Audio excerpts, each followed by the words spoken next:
Namaste and welcome to this exciting episode of Sathology Debunking Mythology.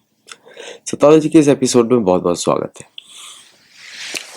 आज Sergio Gor मिले defence secretary से राजेश अग्रवाल और उन्होंने बोला कि कुछ सेल की बातें हुई हैं, मतलब कि कुछ वेपन्स में भारत को सेल करने की बातें हुई है from the Indian defence secretary with the Indian defence secretary. अब ये मुझे पूछना पड़ेगा कि किस चीज़ पे बात हुई है और सडनली F-35 को वापस प्रपोज किया जा रहा है। पूरी दुनिया में more countries are complaining about F-35 कि पहले तो उसकी कॉस्ट ऑफ ऑपरेशन बहुत ज़्यादा है, प्लस उसके अंदर इंटीग्रेशन का पॉसिबिलिटी बहुत ही कम है, प्लस उसके अंदर मेंटेनेंस का कॉस्ट बहुत ज़्यादा है, प्लस उसके अंदर जो अमेरिकन सैंक्शंस कहाँ पे यूज़ कर सकते हैं, कहाँ नहीं यूज़ कर सकते, वो भी बहुत ज़्यादा है। तो क्या भारत, सबको मालूम उत्तर भी कि भारत नहीं कंसिडर करने वाला है F-35, वो ऑलरेडी रिजेक्ट किया जा चुका है, लेकिन अमेरिकन अपना को बेचने की कोशिश करेंगे क्योंकि उन्हें रिपोर्ट देनी है सेल्स की। और जो भी वेपन अमेरिका से खरीदा गया है, जैसे अपाचे हेलीकॉप्टर को उस यूज में नहीं लाया जा सकता जैसे कि भारतीय को जरूरत है। फॉर एग्जाम्पल, भारतीय एयरफोर्स ने स्टडी किया किस तरह उसको यूज किया गया था इन वेनेजुएला, तो उसका पूरा जो ऑपरेटिंग एनवेलप है, रडार्स है, कितने कंडीशंस लगती हैं so that can be safely operated. Bharat के पास वैसी कोई कंडीशंस, उस टाइप का ऑपरेशन भारत लड़ता ही नहीं है। एज ए सिविलियन मैं स्टडी कर रहा हूँ तो बता रहा हूँ आपको कि उनके उनका जो एनवेलप वो क्रिएट करते हैं, सिक्योरिटी एनवेलप, ब्लैंकेट, कि मतलब आइडियल कंडीशन से एक बिहेव करता है, वो भारत के पास नहीं है। और जो पाकिस्तानी एयरफोर्स है वो दूसरी तरीके से लड़ती है, पाकिस्तानी फोर्सेस दूसरी तरीके से लड़ती हैं एट द बॉर्डर। ये बहुत सच है कि थोड़े सालों में पाकिस्तान नाम का कोई देश नहीं होगा, क्योंकि वो कभी था ही नहीं। वो आर्टिफिशियल भारत से जमीन चुरा के उसमें मुसलमानों का देश बना के फिर सारे मुसलमान भी भारत ही रह गए जिन्होंने पाकिस्तान बनाया। तो इसलिए भारत को उस नाम की जरूरत नहीं है, वो हिंदू देश है, हिंदू लैंड है, सिंधु नदी बहती है, इसका मतलब हिंदू है। तो लेकिन फिर भी तो भारत को उस तरह का ऑपरेशन लड़ता नहीं है। तो जो अपाचे 64 जो भी अपाचे भारत के पास है is not suitable. Chinook suitable है क्योंकि Chinook is a logistical plane. C-130 suitable है, लेकिन अगेन प्रॉब्लम क्या होती है कि अमेरिकन को उसको मेंटेन करना पड़ता है। भारत ने अमेरिकन कंपनी को कॉन्ट्रैक्ट दिया हुआ है उसको मेंटेन करने के लिए, और उससे भारत का इंटेलिजेंस सर्विसेज जो ऑपरेशन है कॉम्प्रोमाइज होता है। Plus C-17 is excellent plane जो अभी बोइंग ने बनाना बंद कर दिया है, तो उसके लिए भी Bharat, it's a very good plane. तो लॉजिस्टिकल प्लेन्स में America is very good. Boeing का जो पोसाइडन है भारत के पास excellent plane.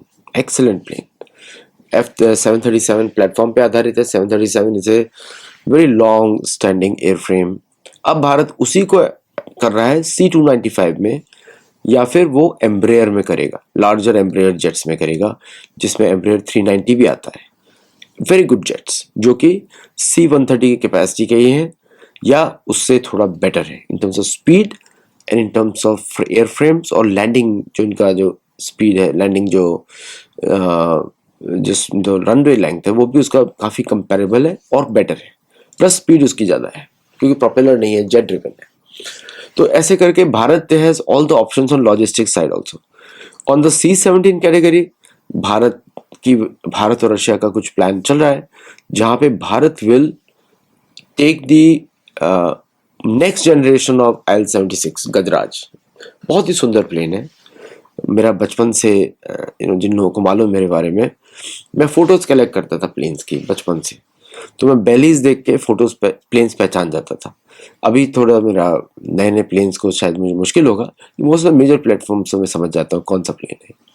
Now coming to the Rafale is redefining the भारतीय इकोसिस्टम एंड ऑल्सो भारतीय एयरफोर्स शक्ति। यूएई की एयरफोर्स के पास रफेल्स है, इजिप्ट के एयरफोर्स के पास रफेल्स हैं, इंडोनेशिया के एयरफोर्स के पास रफेल्स हैं और भारत के पास रफेल्स हैं। अगर एमआरओ भारत में जब शायद उसकी बात चल रही है, शायद अगले महीने तक आपको उसकी रिपोर्ट्स मिल जाएंगी, जब फ्रेंच प्रेसिडेंट मैक्रो आएंगे, कि क्या भारत फ्यूचर प्लान करेगा रफाल्स का। ऐसा लोग बहुत एंटिसिपेट कर रहे हैं कि यस, डील फाइनलाइज हो चुकी है 114 प्लेन की।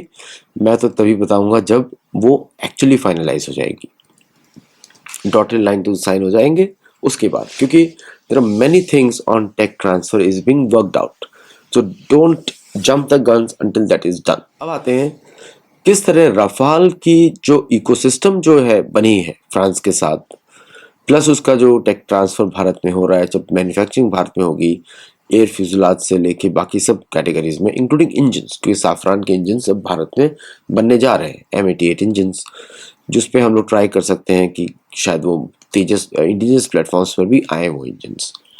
जिस तरह ये बनने जा रही है, उससे मुझे ऐसा लगता है कि now Rafale is become a Jio political tool. Excellent aircraft 4.5 generation, देखिए क्या होता है कि जो फोर्स मल्टीप्लायर्स जो होते हैं, आपके ग्राउंड बेस्ड रडार्स, मिसाइल्स और envelope drones, plus long range drones, plus surveillance drones, ये सब को मिला के नेशनल पावर बनती है।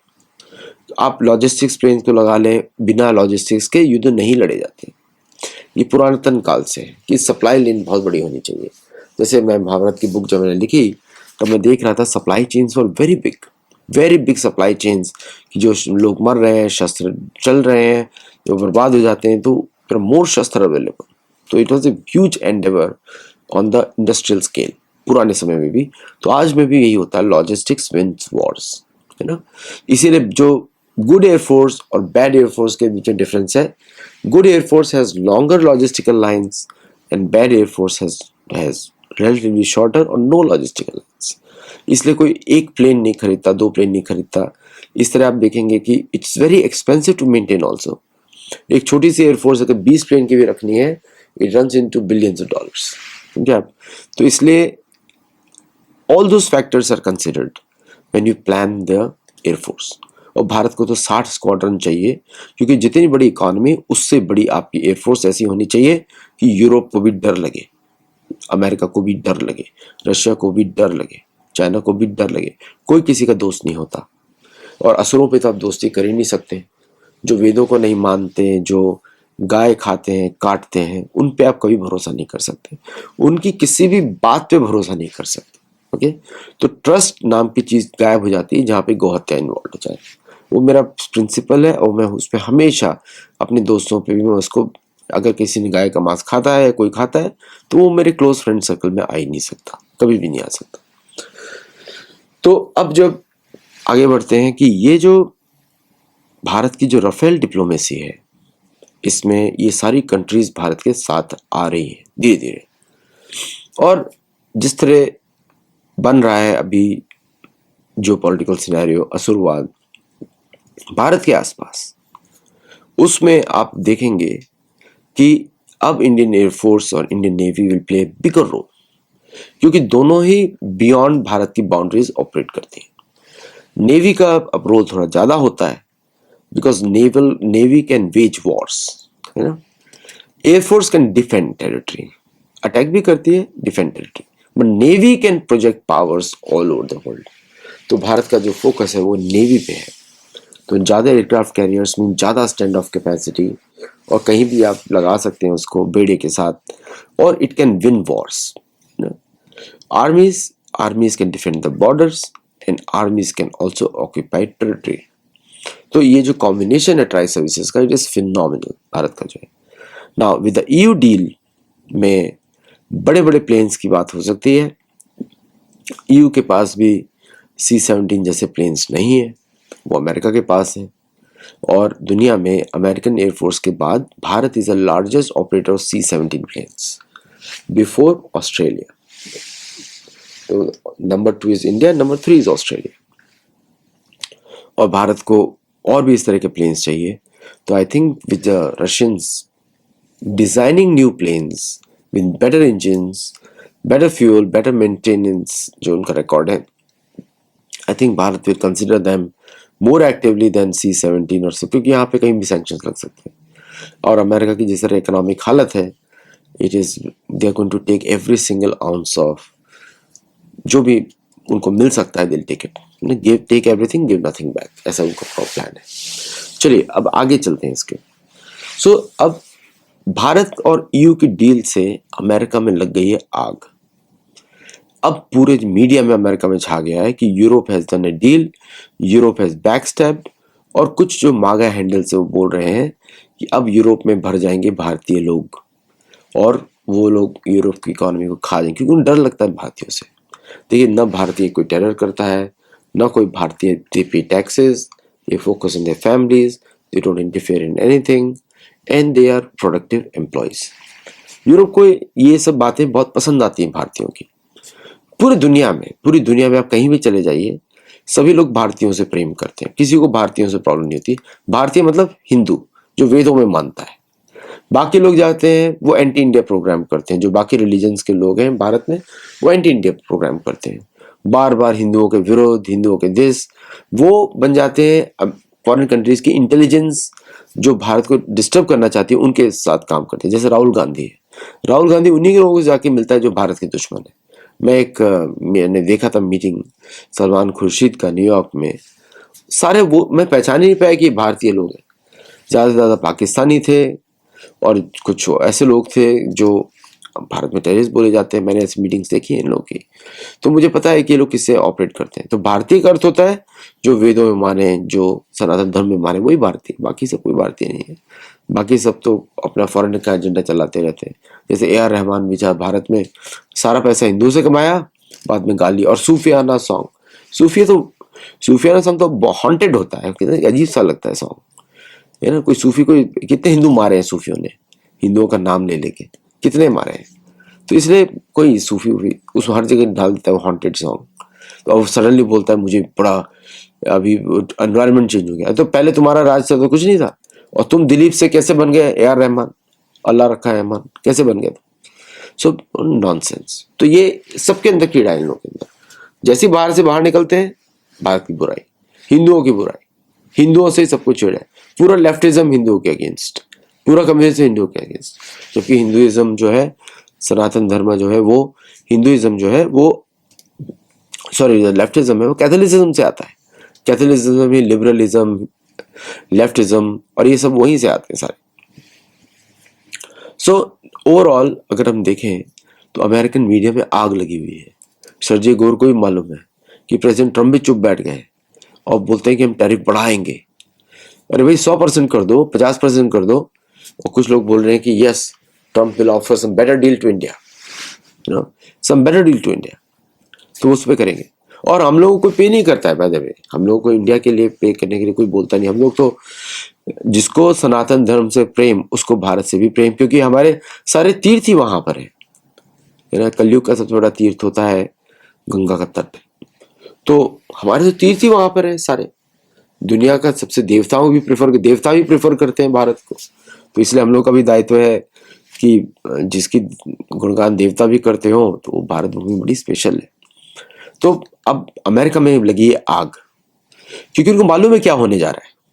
उनको मालूम है द सुपर पावर जो है दुनिया के पॉलिसीज निर्धारित करती थी, और Bharat is going to go back to the 25% with a large army, 25% of world share of the trade with a large army. तो इससे सेनाओं पे बहुत ध्यान देना पड़ेगा, बढ़ानी पड़ेंगी बहुत बड़ी सेना, बहुत बड़ी बड़ी सेना है। जैसे अयोध्या की सेनाएं बहुत बड़ी थी रामचंद्र के समय में, लोग बोलते हैं 10 करोड़ सैनिक थे।